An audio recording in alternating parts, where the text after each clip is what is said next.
হিন্দিতে কথা বলতে অস্বীকৃতি জানিয়ে বিতর্কের কেন্দ্রবিন্দুতে উঠে এসেছেন বলিউড অভিনেত্রী কাজল। সম্প্রতি মা তনুজার সঙ্গে একটি পুরস্কার বিতরণী অনুষ্ঠানে হাজির হয়ে সাংবাদিকদের সঙ্গে ইংরেজি ও মারাঠিতে কথা বলেন। এক পর্যায়ে এক সাংবাদিক কাজলকে বক্তব্য হিন্দিতে বলার জন্য অনুরোধ করলে বিরক্তি প্রকাশ করে কাজল বলেন, এখন আমাকে হিন্দিতে কথা বলতে হবে? যাদের বোঝার এমনি তারা বুঝে নেবেন। ভারত জুড়ে যখন ভাষা নিয়ে বিতর্ক তুঙ্গে, তখন বলিউড অভিনেত্রী কাজলের এমন মন্তব্যে নতুন করে আগুনে ঘি পড়েছে। কেউ কাজলের আচরণকে অহংকার বলছেন, কেউ বা দেখছেন ভাষা নির্বাচনের স্বাধীনতা হিসেবে। তবে জন্মসূত্রে বাঙালি হওয়ায় তার এই অবস্থান ঘিরে বাঙালি সমাজে মিশ্র প্রতিক্রিয়া তৈরি হয়েছে।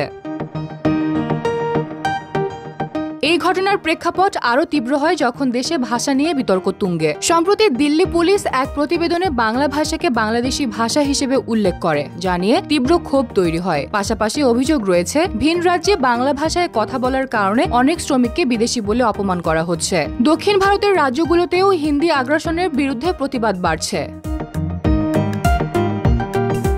এই প্রেক্ষাপটে কাজলের হিন্দি এড়িয়ে যাওয়া ঘটনাটিকে কেউ দেখছেন প্রতিবাদী অবস্থান হিসেবে, কেউ বা অপ্রয়োজনীয় উত্তেজনা হিসেবে। ভাষাবিদ ও বিশ্লেষকরা বলছেন, প্রত্যেক নাগরিকেরই নিজের পছন্দের ভাষায় কথা বলার অধিকার রয়েছে। তবে জনপ্রিয় তারকাদের এমন মুহূর্তে আরও সংবেদনশীল হওয়া উচিত।